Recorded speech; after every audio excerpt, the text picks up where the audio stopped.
What's up, everybody? The wait is finally over and totally over. Left at Wall is available now, right now. You can get Left at Wall on Apple TV, Google Play, YouTube Movies. You can get it on demand. You can buy it on DVD.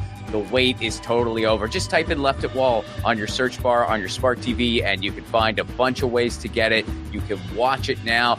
Again, that's Left at Wall, wherever you get your movies.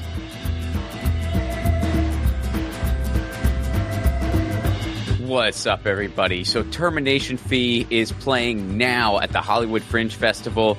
Shout out to everyone who came so far. It's been an awesome run so far, and we have a few shows left. June 21st, June 24th, and June 29th. For tickets and information and times, romplacone.com. That's romplacone.com. Termination Fee is a scathing commentary on the American healthcare system. It is being produced in collaboration between Plaque One Productions and Fringe Management. It features myself, Sarah K. Godot, and Andrew Saxena. Again, tickets and information, romplacone.com. See you there, LA. Episode 92. Giovannie Espiritu. Giovannie Espiritu is an actress, filmmaker, and educator. She's escaped from a cult, an abusive marriage. She's overcome extensive loss and grief, all while maintaining a family and a career. To say her story is inspirational is an understatement. Please welcome to the show, Giovannie Espiritu.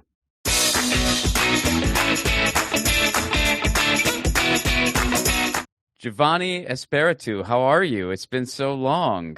Yeah, it's been a long, long time. I'm all right. You know, I'm trying to be more cognizant of actually saying how I feel instead of like the niceties of like, I'm good, you know? Yeah. So, yeah, I'm all right. Well, dude, let it out. I mean, whatever you got to say, let's hear it. I mean, it might come out and I'm not going to apologize for the stuff that comes out of my face or my eyes. So good. All right, perfect. So, well, we're going to start at the beginning. Okay. So you grew up in the Philippines. No. No? So I was in the Philippines until I was 2, came to the States, and then went back to the Philippines a sophomore year of high school. And okay, so there was a little back and forth. I didn't realize that. All right, so kind of walk me through the timeline. Like what are the details there? I mean, some of the things I don't want to say because of the things that are happening in the world, right? Okay. Well, people can assume whatever they want. I'll just say I'm a citizen now. You know? Understood. I'm going to say that. But yeah, so I came here when I was 2 with my mom and my grandma, and I thought my name was a different name as I was growing up. And then I went back to the Philippines when I was 14. That's like sophomore year, 14, right? Yeah, that sounds right. Because my grandfather got sick and my mom said the medical care was better there. So we went back to the Philippines and all kinds of craziness ensued in that time of my life. And then I came back I think senior year of high school. So I was in the Philippines for 2 years, and then I came back, and then I was still part of the crazy thing that we're probably going to talk about. And then after I got out of the crazy thing, that's when I got into the acting world in a weirdly crazy way. So. Okay, well then, if the crazy thing's first, let's dive into the crazy thing. Oh gosh, but everybody asked me about the crazy thing, but this is part of my origin story. So when I went to the Philippines, there's just like a lot of stuff that has happened in my life. And when I went to the Philippines, I found out that my mom had another family in the Philippines, which threw my whole world upside down. My grandfather, who was the first good guy that I knew in my life, was sick. And so he was like pretty much dying, you know? So there was like a lot of stuff that was happening, emotional turmoil and all that stuff. And if you go to the Philippines, you know that Filipinos, not me, can sing, right? And so my grandmother and my uncle were part of a church that, I would go to every once in a while. And the youth group really got me because they were amazing singers. And like going to the after school singing thing, or not after school, like after church singing thing, just felt so good, like to be part of that group, part of like a group that were really honestly trying to make the world better.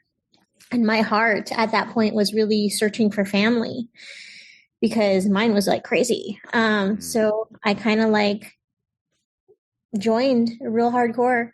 I was like one of the kids that would bring the Bibles everywhere and like give like a Bible lesson to strangers. So, Because was it like a fundamentalist Christian thing? Oh yeah. Okay. It was super. And then it got crazy because, so it was the Seventh-day Adventist Church is the first one, right? And then it got, they got very, like not only the Seventh-day Adventist Church is already fundamentalist, right? They're very strict, you don't do any work from Friday sunset to Saturday sunset. You prepare all your meals beforehand, you keep the Sabbath, like it was already starting to get really conservative, but it started to go even more fanatical, like especially because they believe that in the apocalypse and that Jesus is going to come and there's all this shit that's going to happen before Jesus comes and you have to be ready and prepared for it. Well, do you think there's a chance they might have been right based on right now? Like, oh my gosh, like do you think, oh man, they might have been onto something. Well, some of it, I do believe that in some sort of mysticism. I do believe in some sort of something where it like, I don't know, like people can see things or whatever, like Nostradamus. Okay. Like, I do believe that like there's certain energy pathways. I don't know exactly what it is, but yeah, some of the things that they prophesize or the prophet has prophesied, I'm like scared now. I'm like, what is happening in the world? But yeah, so it got crazier. And basically I got into like the apocalyptic part of it started to branch off from the church and go into like these little home churches. And like long story short, I ended up in Yosemite with what they called the Brethren, or what I called the Brethren because I was so young. And we were learning like, like doomsday prepping stuff and like gardening and, figuring out how to. Was it a cult basically? Yeah, it was a cult. Okay. All right. But like, I didn't know it was a cult. Okay. Wow. All right. Yeah. And there was no official name for the cult because it was like home churches, right? So when we got from like the Philippines and like I ended up working for this couple in Yosemite, like he was the pastor, right? And he had his little flock, right? So right. Yeah. Okay. Yeah. So that was like the thing of it all. And I was married they married me off to somebody in that church. And that's how I have a child that is an amazing child. And like, like they're actually at MIT right now as part of like a summer program. So wow. Yeah, like I'm very thankful, but like that's how that happened. They're my little cult baby. Yeah. So that's a crazy. Are they aware of all that? Like, do they know? Oh yeah. Story? Yeah. Okay. Yeah, they're aware of it. So yeah, that long story short, that happened when I came back to the United States when I was, senior year, maybe when my friends would have been in senior year, because during this whole time, like I dropped out of school because school was like, it was supposed to be like corrupt. Oh, gotcha. Okay. Well, and then like, so to kind of just back up and fill in some of the gaps a little bit. So then did you lose your grandfather before you went back to the States, or how did all that? So okay. He passed away. Okay. He passed away. And my mom. So was the church kind of like, you were pretty emotionally wounded, and then here was this thing that kind of filled that. Okay. Yeah, for sure. And my grandmother and my uncle were part of it. So they were kind of like the ones that got into the home church movement too. So like that, they were also my people that I was watching, people that are like, oh, family, this must be the right thing, like this must be the thing that's, the right thing to do. Yeah. So when I worked for the Brethren in the United States in Yosemite, like it started to get really crazy and weird. And a lot of things happen where the relationship, like a lot of it is based on control, just control of like what you think, just even in the church alone, like how to be, and like restrictions on everything. Like, for example, the women could not cut their hair short. We couldn't wear pants. There was a very specific way that we had to act. That's why I can't watch The Handmaid's Tale. Oh, too real. Yeah, like it's Wow. triggering. Like basically you were there for the support of your husband, whatever that may mean, Oh, geez. all the things that it could mean. And it became violent after my child was born. There was always like a little bit of violence beforehand, but because it didn't like. Well, do you want to expand, or whatever you're comfortable sharing? Yeah, no, I talk about this. I've talked about it before. Okay. After I got out of this relationship, I started doing like learning how to be a domestic violence advocate, because my whole thing is like, if I went through it, I need to learn the patterns that got me into it so that I don't repeat those patterns again. And also so that if I see anybody in that situation, like I know what the right things to say are, or try to help, And sometimes we don't know, like, we don't know how to help unless we actually learn for ourselves, That's interesting. Yeah. Yeah, so that's why I'm kind of open about everything. Like, I ascribe to the thing, like, you tell your story because it might be somebody else's survival guide, Right. Yeah. Yeah. So that's why I'm kind of open about everything and anything, that has happened. But yeah, so it got violent. And when it started becoming more physical, that's when I was like, oh, shoot, I have a child. I can't let my child, grow up in this. And the weird thing that happened was that we were out in the wilderness, right? It's like a lot of the thing is like isolation. We were living right next to the national forest in a place called Grizzly Flats, which I have learned has my house there, like our little cabin in the woods, has since burned down because I looked it up. Oh. But yeah, like my ex-husband had quit his job because he thought that the Lord was coming. And I was like, oh, what do I do? I have a child and we need to put food on the table. And at the same time, like the only people that I would talk to were telemarketers. And like I would try to keep them on the phone for so long, right? Because I had no friends. And one of them was like, you have a very interesting voice. You should get into voiceovers. And I was like, I don't even know what voiceovers is. But did they give you some like contacts? No, so this is like marketer, like, this is actually my thing, but I'm trying to do voiceover. Here's no context at all. What I did was that, like it was at the very beginnings of like the internet where you had to like dial in, right? Oh, yeah. So I looked it up, and the biggest thing that came up was Stars the Agency in San Francisco. And so I just sent a really gimpy like recording to them. I didn't even know what I was doing. They ended up calling me in, signing me on the spot, and then sending me out to a video game audition that was last minute, and I booked it. Nice. And I was like, this is a sign from God. Yeah. So that's so you're still kind of in the whole like God's driving this ship. Yeah. Okay. Yeah.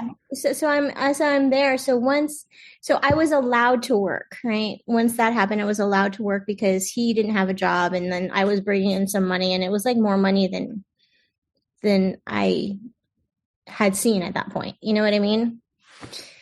So, those trips to the Bay Area, because it took 4 hours from Grizzly Flats to get to the Bay Area for every little thing. Wow. Yeah. Stories like that, you realize how big California is. Yeah. Like it's such a big state. All right. So you're making these commutes, doing VO work. Yeah. And I started to get back into society, and interacting with more people. And fortunately, I was booking quite a bit, enough to like make for him to say, okay, that I can continue to do this. And they said that they wanted to, because, agents, they're going to like be like, you're making money. Let's see how else we can make money off of you. Right. Mm-hmm. So they wanted to send me to like on camera stuff. And they recommended me to this one class in San Francisco, and my ex-husband at the time allowed it because I was the one that was bringing in the money. One making money. Well, Yeah. what did he say about his Jesus prediction? Like, hey, Jesus hasn't shown up yet, and it turns out rent's due, so keep Yeah. working. My I my don't. timeline was off. I don't know what to tell you. It was always like, the Lord will provide. It was very much that. And right now he's providing through you because it was a sign from God. You know Oh, what I mean? oh Like, man, that is such. So you can never be wrong, basically. You could all like everything yeah. was just part of the plan. It was, yeah. And so like when I started going to this acting class, like I would like I who I am now is definitely not who I was like 20 years ago, right? But I was so shy. I'm an introvert now, but I was like extremely so shy like then. And people would invite me out and I'd be like, I can't. I have to be like downstairs, otherwise I'm gonna get in trouble. Like at this time he's gonna pick me up, otherwise I'm gonna get in trouble. And I So he didn't, was picking you up, like he was dropping you off and picking you up for this. yeah, like So it what was, would he do? Would he just like go around the Bay Area or something? Or I think so. Yeah, like it was like we had wow, my kid in the car, he would drop me off right before the class started.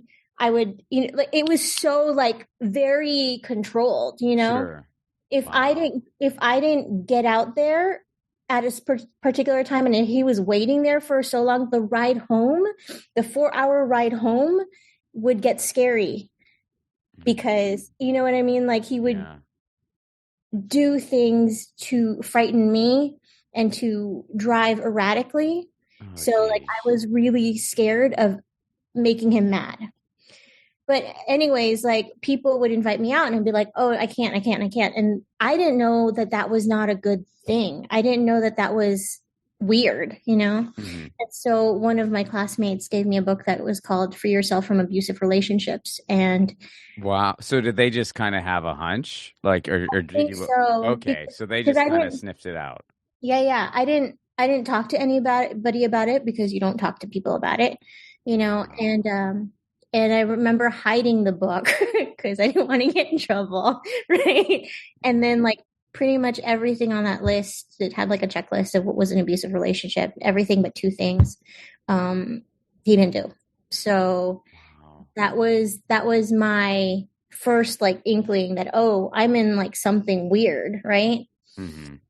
And then, there's like, it's like with any abusive relationship, it does take a while to get out of. Like, even then, when I would bring it up little by little, like explosion, right? And then, like, there were things where, you know, we had gotten out of the home church and went to the Reformed Seventh Day Adventist church. And then the Reformed Seventh Day Adventist church wasn't near our area. So we went to a very conservative Seventh Day Adventist church.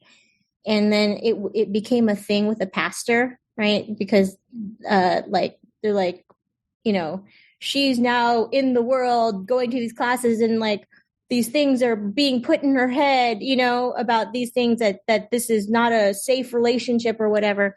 And the pastor actually prayed over me and tried to exorcise a demon out of me. Yeah, but it took a while to get out of it. They say in any like domestically violent relationship, it takes about 7 times for the woman to try to leave. Well, and especially if like authoritative figures are telling you you're wrong, like a pastor. Yeah. Well, how did that get back to the pastor? Like, did your ex-husband find the book, or like, how did that happen exactly? I think I asked him to go to counseling. You asked your husband to go to counseling. Okay. And so he was like, I got to go tell the pastor so he can pray at you. Yeah, exactly. Yeah. Better So, idea than me going to counseling. We're going to get this well, other we guy to pray at tried. you. We still tried that. Like I say, like the amount of time that I try to like fix things or like like try to get out. That's why like any woman that is in an abusive relationship, I have so much like heart for them because it is hard. It is hard. Like especially like I knew he was doing these things. Like he was getting more violent with our child, but like it's like you want them to change, especially because in my brain I loved him, right? And you want the family, you don't want to have, especially in the Filipino community, you don't want to have a broken family unit. So that's like weighs on it too. But like until you, there's you try so hard until you can't do it anymore. Mm. So I have like so much like yeah. soft feelings for women that are in those relationships, because they do. They want, they not only do they love the guy, they want them to change. They have like these expectations of what a family could or should be, you know. Wow, we got into like deep shit. So But yeah. how did you finally get out then? So I, after a lot of tries and just kind of realizing that this isn't going to change, you know, and I didn't want my child to grow up in this relationship where I was scared all the time and just like on eggshells all the time. And there was no, any type of disagreement would be like framed as disrespect, you Yeah, know? I mean, that's just exhausting. Yeah. Like no human can live like that. Yeah.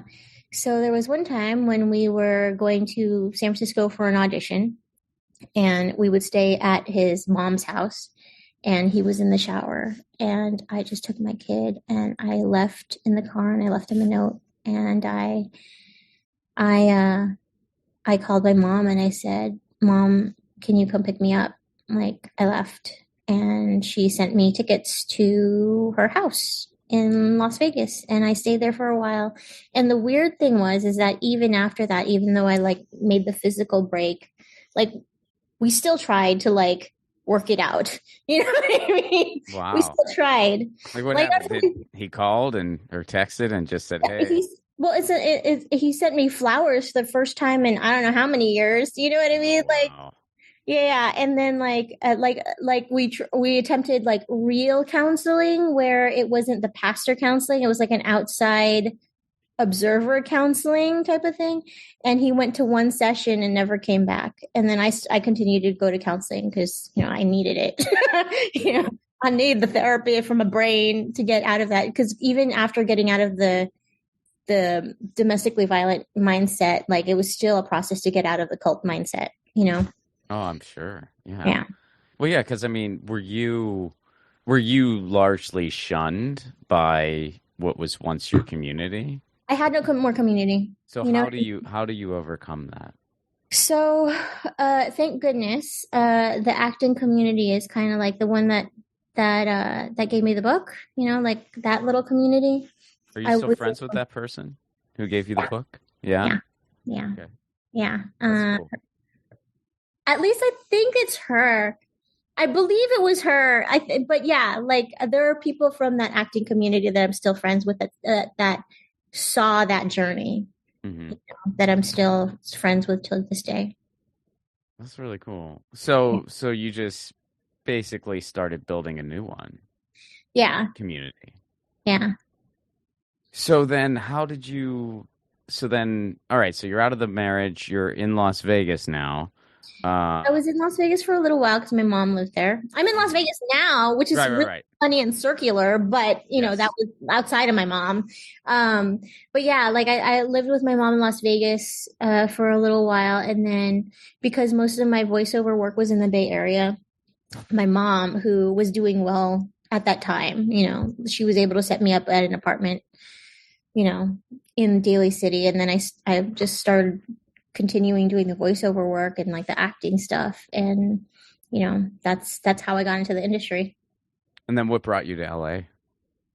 The rising house prices in the Bay Area. Oh, really? Yeah. You're like, yeah, it's a little more economic in LA. Yeah, which is true, which is so crazy, but true. Yeah, exactly, which is so crazy. Like I had a school, and I still, you know, like I still teach right now, but I had a little acting school that I was doing well with because my kids are like Emmy nominees, you know, like they're amazing and series regulars and stuff like that.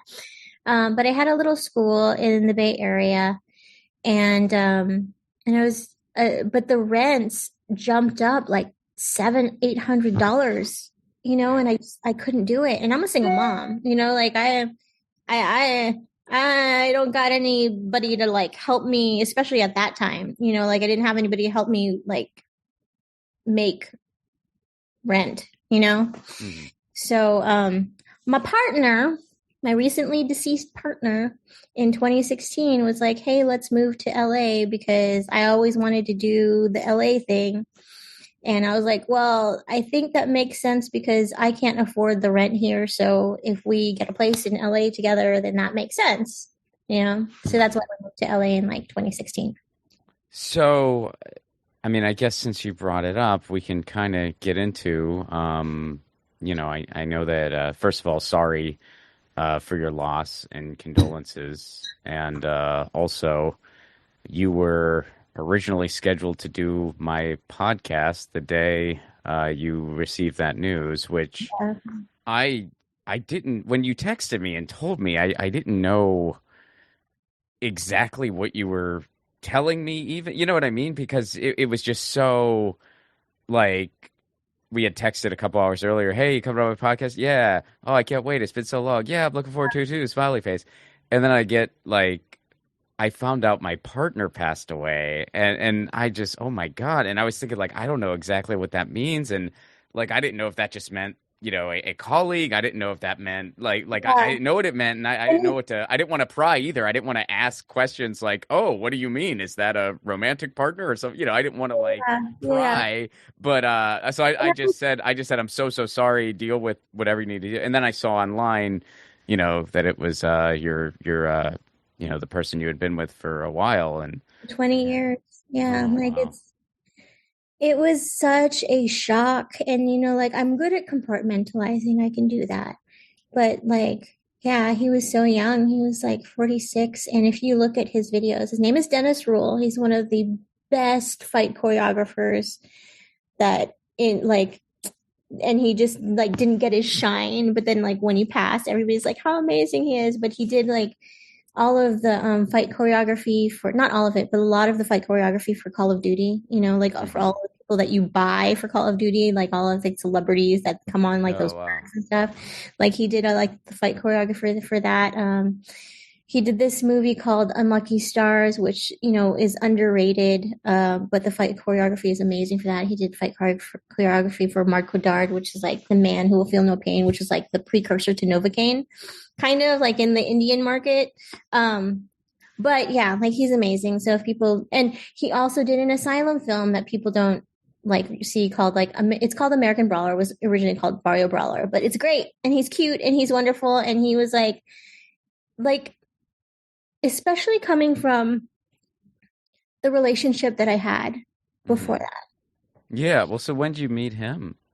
I actually met him in high school Okay. before I left for the cult, before I Okay. left for the Philippines. So I met him in high school. That's why when I came out of it and like the whole like divorce thing and got out of the violent relationship, like my heart trusted in him because I was like, I know you. I know Mm. you before the world got to you, and Mm. like I knew that he was like had a good heart then and like my favorite thing about him that I feel like is like the essence of like why I love him and I trusted him. He would save snails. Like he would Aw. like if he saw them, he'd like go take them and like go put them on the other side so nobody would step on them. And it's like how you interact with things that are little is how you interact with things that are big. And so he was very patient with me, especially with all the stuff that I had come out of. And he was very like a decent integrity filled human. But yeah, like he went to sleep. He was working at I think 2K Games, or he was working for one of the gaming companies up in the Bay Area, and he was staying at his childhood best friend's house, and he went to sleep and he didn't wake up, and what they told me was that it was a pulmonary embolism. Yeah, and I like we didn't know, like there are no signs for that. Like he would have panic attacks every now and again, but we thought that that was just because we were stressed out with about what was happening in the industry, like with Mm-hmm. all of the strikes and like all the things. So we never attributed it to anything. Um, so yeah, and we weren't married, so that's like a whole nother thing, where the last time that I saw him was saying goodbye when he was like going up to the Bay Area. Mm. Yeah. Yeah. I'm But that's sorry what for that. happened. Like it was such a shock on that day. It was like everything was fine. And then I get a call. Things are not fine, and my world has changed. Yeah. Yeah. Yeah. So yeah, that's just so overwhelming. And yeah, I mean, I'm Dude, really sorry you're going through that. And dude, I am overwhelmed, but I'm compartmentalizing. that's good. Yeah, that's good. So, I I wanted to talk about when you got into production on your own, like when you started producing your own stuff. Like kind of walk me through that Oh, that okay. chapter, like how that unfolded. How did that unfold?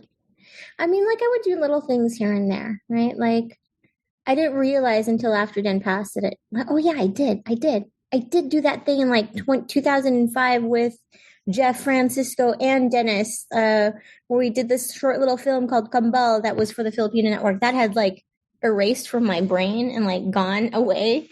But after, moving to LA in 2016, I was in the Bay Area. Acting is like a fun thing to do. It's like a hobby. It's like people like go to auditions and we watch each other's kids and it's a fun thing, right? Mm-hmm.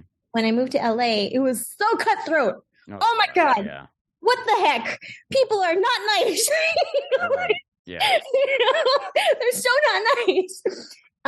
And I realized I thought it was just a Bay Area thing that, we're in the Bay Area. There's not a lot of roles here. We just deal with what we have, and be grateful what we get. When you get to LA, you realize like, oh shoot, no, like the roles for people that look like me are few and far between type of thing, right? Mm-hmm. So I started to get upset about that. And a lot of my work comes from like being angry and like wanting to change the world, So in 2019, I think it was 2019, I made a 1 minute film because I have no money, right? Like, and it was just me talking to a laptop and it ended up winning some awards. So I was like, oh, there's something there, And then I started doing short films and the short films I started doing started winning things. And I'm like, oh, this has something to it. And I had been coaching kids and adults since I think 2008. So as a director, like I know how to talk to actors, like I'm very comfortable with that. And there was an opportunity that came in 2021 where, I had written a couple of short films, gotten some accolades for like award stuff. And I got an opportunity to write a story about a Filipino woman who goes back to the Philippines and re-meets her childhood love, and they go on this whirlwind romance. And it was like a very cute, beautiful story. And I was like, oh, it makes sense that I'm the one to write it because I'm Filipino. I've been to the Philippines. I understand long distance love. I really believe in love. I have both of the aspects of like being in a very conservative religion plus learning how to be a worldly woman, which are the two like character things in there.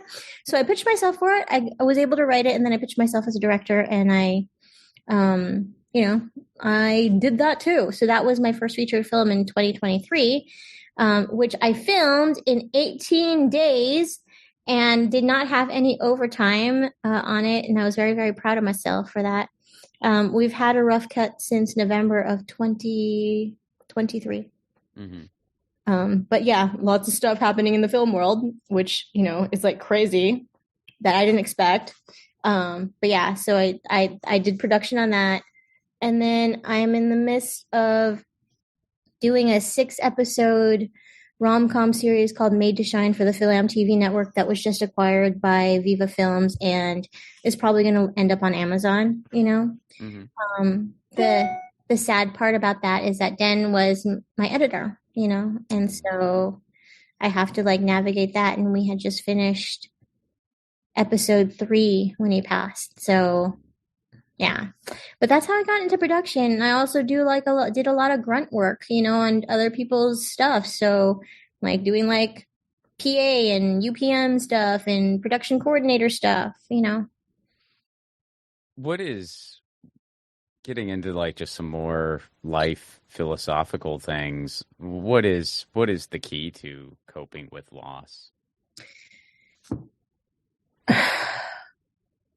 I don't know yet, but I know like from the stuff that I've been through when I was younger And there's stuff that I didn't even tell you about before the cult happened, right?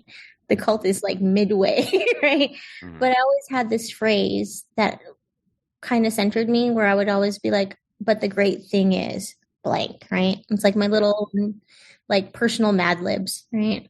So whatever's happening in my life, but the great thing is blank, right? If I get a parking ticket, the great thing is I like clean streets, you know, type of thing. And I think that is my coping mechanism, is to always look for, okay, if things are shitty, what is the thing that I can concentrate on and that I can look forward to, you know, when then passed, and even on days that I still am going through the waves and waves of grief. I'm like, you know what?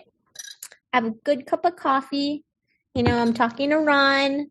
You know, I have a house that is safe for the moment, right? And it's super, super hot outside, but there's air conditioning here. I can be grateful for that.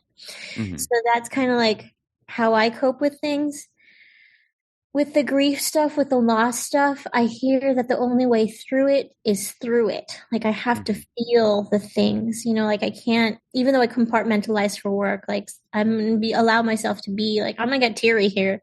I might actually cry. It's okay. You know, and like being okay with feeling those things and not feeling shame for feeling those things. Yeah. Absolutely. It's you know, not to like kind of go all over the place here, but you know, it is sort of funny. You were talking about like a mysticism and all of it, and it's funny you brought up your grandfather, because I was really close with my grandfather as well, and a random thing that happened in my life is both of my grandfathers passed away on the same day. Yeah, so random, like just the most random thing.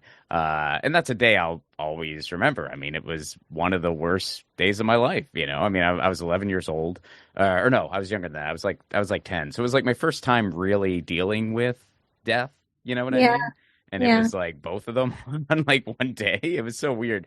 But the other day, my wife bought this cereal called Cracklin Oat Bran. And I really love that cereal a lot, and so does she. And we never knew this about each other. But I realized really quick the reason I like it is because my grandfather would always buy it. So it reminds me of my grandfather. And then I didn't see it for like years and years and years, but it's like my grandfather would buy it.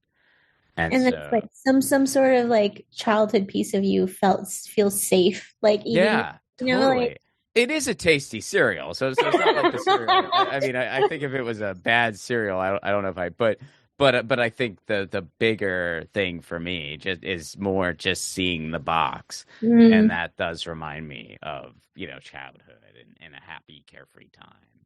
yeah. And yeah, so but but yeah, I mean, so Chocolate oat brand and sponsorships. yeah, right. They should do some ads with me. I think They should. They should. It'd be like, you miss your grandfather? Buy our cereal. For people missing their grandfathers everywhere. Cracklin oat brand. And it'll help you be regular. Yes, that's true. It does help you with that. Well, so I mean, going forward, where are you at when it comes to religion now, just as a human? So it's hard for me to ascribe to organized religion because of, you know, all that stuff.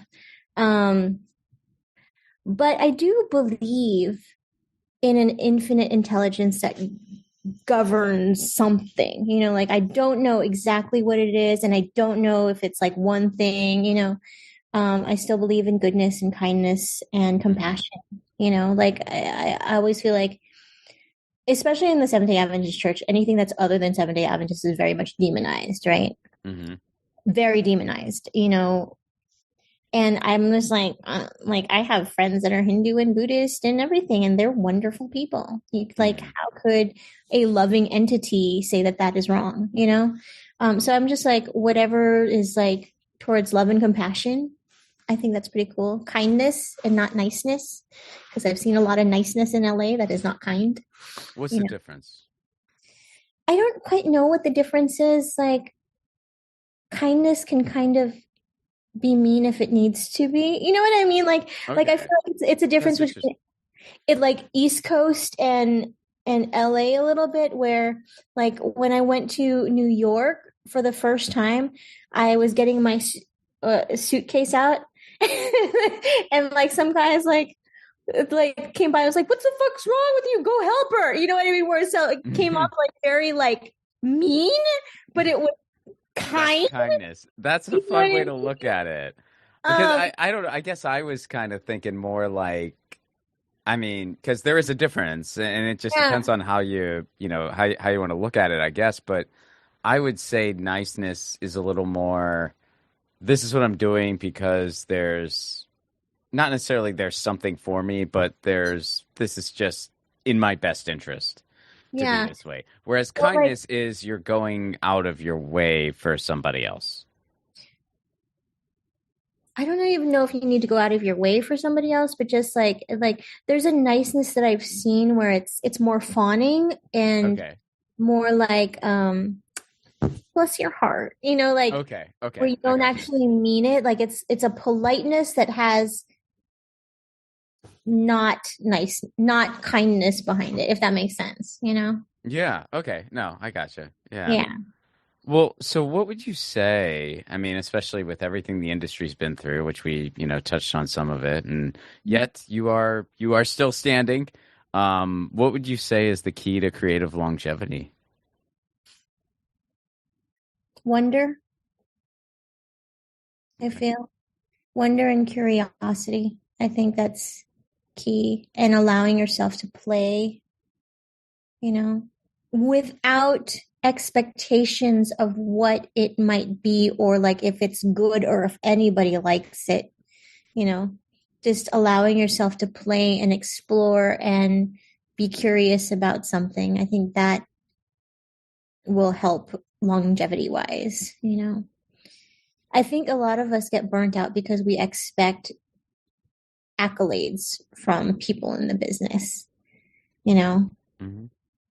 Well, so then a more practical question. What all went into your decision to leave LA? Practically it's always the money, you know. Okay. All right. You know what I mean? Like it is Yeah, always sure. the move from San Francisco to LA was because they hiked up the housing prices, you know. Hmm. Same thing with the move from Glendale to Las Vegas. In Glendale, I had a one bedroom apartment where my kid was sleeping in the living room, and for less than that, what I was paying in Glendale, which was, you know, still on the lower end of the Glendale prices for apartments, I have a two-bedroom house with the backyard for less than what I was paying in Glendale. And Hmm. because it was like during the pandemic, everything was self-tapes anyway, so Hmm. it just made practical sense, you know? And Hmm. plus, like, I could just, it's only a 4 hour drive. Well, Yeah. if not me, it's 5, 6 hours because I like to take my stops and I drive real slow. So, but yeah, it wasn't like, especially after the pandemic, it wasn't, I didn't miss any auditions, you know? Right. Right. Right. Well, do you still audition for LA stuff? And it's just like, I hey, if you need do. me, all right. I do. Like I did an episode of NCIS Origins last year, and then I did what did I do? I did Lone Star 911 the year before that. You know, like the opportunities that I still don't get put up for a lot of opportunities, but I'm very thankful for the ones that I have. You Yeah. know, yeah. Well, it's So I funny. I've had one, and I don't get a ton of auditions. I really don't. But I've had one in person since the pandemic, like literally one in person audition. Everything else has been self taped. And I was so ticked off about it. I was so angry that I had to why? because it took an entire day, Right. and my line was, "Oh, you look at that. That's all I did. That was Like, it. That was it." So I drove like 2.5 hours, dealt with parking, drove back to have a minute and a half where I go, "Oh, would you look at that?" And I was like, "You couldn't have seen that on a tape, really? I couldn't have taped that. And then if you wanted to, I mean, callbacks in person, different story. But you couldn't have." Right. That would have taken me 15 minutes to tape. This is so crazy, but before the pandemic, I used to drive from San Francisco to LA and back again for an audition. I remember one of those auditions, I literally said hi. Yeah, I mean it's great, and you know what? I mean that used to be the way it was, and there were ways to, I mean, I have a buddy who has become a very, very successful commercial actor. Like he's been in some huge commercials, and he just has the total right look for it, and he's very Right. funny and very likable and very much like, he has the kind of face like you want to buy whatever Yeah. his face is on. He's just that guy. And the way he really pulled it off, other than just having all that going for him, is he would just do Uber and Lyft all around the studios. So he would just have his phone on and he would just do Uber and Lyft, but only around the studios during all the hours. So when he would get a notice for an audition, he'd be like, "Yep, I'll be there." And he would just be there immediately. So Oh, he was just wow. basically swarming the studios waiting to audition. I mean, smart. It's very smart, and it worked out for him big time. And then once it went to self tapes, he was already getting booked regularly anyway. He was in by that point, so he figured it out. But well, you think you're settled in Vegas then? Are you going to stick around there for a while? No, I'm No, not. I mean, part of the thing is that because we weren't married, like, you uh, okay? you know what I mean? Like the home that we have is no longer ours. Okay, so he was part of it too. Yeah. Did you guys? Is it? Are you renting or did you buy it or? No, we bought here. Oh, so you bought it. So Oh, okay. yeah. So that's yeah. All right. Yeah. So now I gotta figure out that stuff. Oh, yeah. Okay. Yeah. Yeah, So that's we're a in the lot. midst of that. It is a lot. And I'm compartmentalizing. I'm just taking things one step at a time because life be crazy. You Yeah. know? Well, I mean, and you don't have to talk about it if you don't want to, but have you thought about what you might want to do next or where you might want to go next? Um, well, like I said, my kid is got into a program at MIT for the summer, which means that, MIT is covering their housing and the travel there. Uh-huh. And they get into like a program there, for their whatever. Like I want to be out there, like it's hard for me to be away from them even now. Hmm. I want to be able to driving distance, especially because of like my apocalyptic mind, right? Sure. Especially what's happening in the Understandable. world. Like I want to, like my mom heart wants to be able to be in drivable distance to them. It's understandable. Yeah. I mean, I would say when a fascist regime occurs, you want to be close to family. I get it. Yeah. I wish I Yeah. was closer to mine. Yeah. There, like I don't know what the world or what the universe has in store for me. Right now, things feel very chaotic. So incredibly like, why is this like everything's crumbling down around me type of thing, and it's a lot of different ways. And part of me just like is like, okay, let's see where everything falls. Like I can't do anything about it right now. I'm gonna do the things that I can do, but I don't know. I'm gonna end up. I have to figure out where my kid's gonna end up first, like school wise, and then I'll figure out stuff around there. I think that's what I'm gonna do. Hopefully, I'll get my teaching business started up again, so I can still do some online coaching and creative consulting, and that again. I kind of gave that up when I started directing. So, like the whole marketing of that is so difficult, and I'm a creative brain. I can't do. I'm learning sales, but I don't do marketing very well. I have the same problem. I think 99% of us have that problem. Yeah. Yeah. So, like, I'm good at what I do, but how to market it is very, very difficult. Hmm. So I'm learning that, and hopefully that will enable me to be wherever my kid is. On the other thing, I'm probably going to be working on Into the Motherland, which is the documentary that I've been working on for a couple of since 2023. I think after I did the narrative feature, I started on this documentary where it does go into you know uh, my history with the cult, but more about what is it about my family? Like, what are the stories in my family that that kind of like prepped my heart and my soul to go into a cult, and like all the stuff that happened afterwards. You know what I mean? So like I think I'm going to work on that, because it does go into like immigration, which is a very big topic right now. It also goes into the cult stuff, and everybody's always like, so what is this? Like cult things, you know what I mean? Like people have an obsession with that stuff, and I'm like, okay. And I talk about it because I know it's going to help somebody else, but it'd be good to have it like, so you can just watch that if I'm tired. Is there anybody? Is there anybody else from that world that also escaped, or is everyone you knew still in there? No, so I've talked to one of my friends from high school who was at the wedding in the woods. So the wedding where they married me off to a person. Okay. So when you say, just Yeah. for clarification, because I should have asked this when you first brought, when you say married off, was it like you didn't even know the guy, or like how? No, I knew the or guy, that but I was okay. I was not of age. Gotcha. Okay. Yeah. Yeah. So we were all in, like, I would have been a senior in high school, and they came on Christmas break to attend my wedding, which was ridiculous. Like, I look back at it and it's like so ridiculous. It was like a potluck, and we had no electricity because it was snowing in Yosemite. And the pastor, who I said was like, he had his own little flock. And so there's no like, there's no oversight by some religious church body. Like he gave his book to everyone as like a giveaway. That was the favor. That was the wedding as a party favor. Oh, here's my book. Exactly. He's good at marketing, that pastor. He's got the marketing brain, that guy.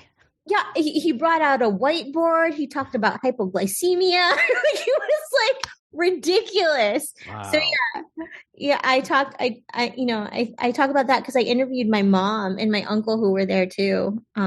Because are they still involved with the church, or have they walked away? So my uncle, I think, has distanced himself from the religion, but then he also started his own one. So like that's like another thing, and then my mom and my grandma's older now, but my mom, she never really got into it. She was kind of like the worldly one, that everybody in the church was like, oh, she's a heathen, type of thing. Oh, okay. But she's the one with the biggest heart, because she's the one that took care of the family, so yeah. But anyways, this documentary that I'm working on is probably going to cover those things. I'm going to work on that. Yeah. And who knows what I'm going to do? I have no idea. I have no idea. Everything's up in the air. Is there a certain excitement with that? Like, do you feel a certain amount? I mean, I know like there's a lot of hardship and grief you're going through, but is there a certain amount of like opportunity too that you see? Well, you do improv, right? Like you do. No, I do stand up. You don't? Yeah, oh, you do stand up. Okay. I do stand up. So I do improv because it scares me, right? Mm-hmm. It scares the ish out of me. And there's something about creating something out of nothing that feels like possibility, So that's why I'm like, even though I am wiped down to like, right now, it feels like life is just right now. Like, I'm still here, I'm still here, which means that I can make another decision and I can see what happens during the day. And I am open to the unfolding of whatever happens, Where can people go to learn more about you? Like where can they see your stuff or follow you or plug away? Yeah. So you can see my stuff at GiovanniEspiritu.com. So the way that it's spelled, got to have the 2 E's because I have an E at the end of my first name. Or Hollywood Actors Workshop is my teaching website that I'm, HollywoodActorsWorkshop.com is my teaching website. So if they need acting coaching, I do that. You can go to my filmmaker website for like creative coaching. And then just for me being funky and being weird, my Instagram is @GeoSpirit and then the number 2. Giovannie, thanks so much for doing this. Yeah, no, thank you for asking me. It helps to have conversations with people.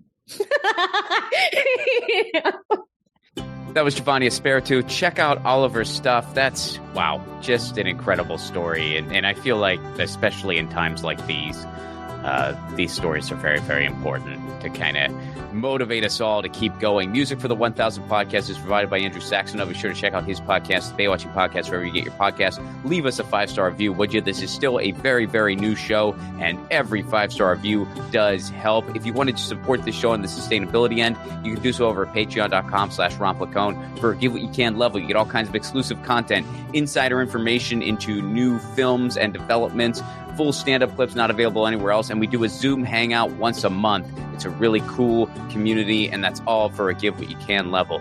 All right, 1992. This is, I actually had, this was when I peaked in baseball, was 1992. This is when I actually made a little bit of a dent in Little League. And then slowly but surely, I realized that baseball just kind of wasn't for me. And I kind of stopped putting effort into it, and I quit shortly thereafter. So this was my baseball peak, 1992. And after that, I sort of lost interest in the game. What are you going to do? There was other cool stuff that happened in 1992, but that's what I'm singling out. For whatever reason, we're almost at the millennia. All right, catch you next week. Peace.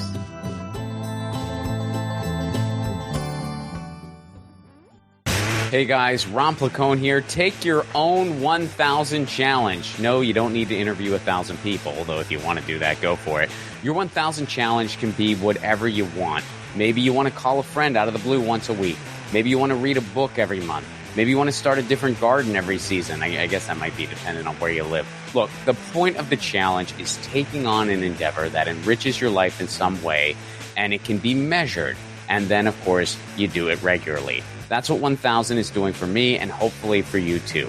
The main reason for this podcast and every podcast I've ever done is to build community. So take your own challenge. Then join our Facebook group. It's called 1,000 What's Your Challenge? ? That's 1,000 What's Your Challenge ? And post about what your 1,000 challenge is and the progress you're making. All I ask is that people be encouraging of each other's challenges. This is personal and vulnerable, so be cool. There's enough negativity on social media. We don't need to add to it. For those of you who aren't on Facebook, hopefully in the future we'll be expanding to places like Discord, Reddit, but for now, we're starting on Facebook. And again, that Facebook group is called 1,000 What's Your Challenge? See you there.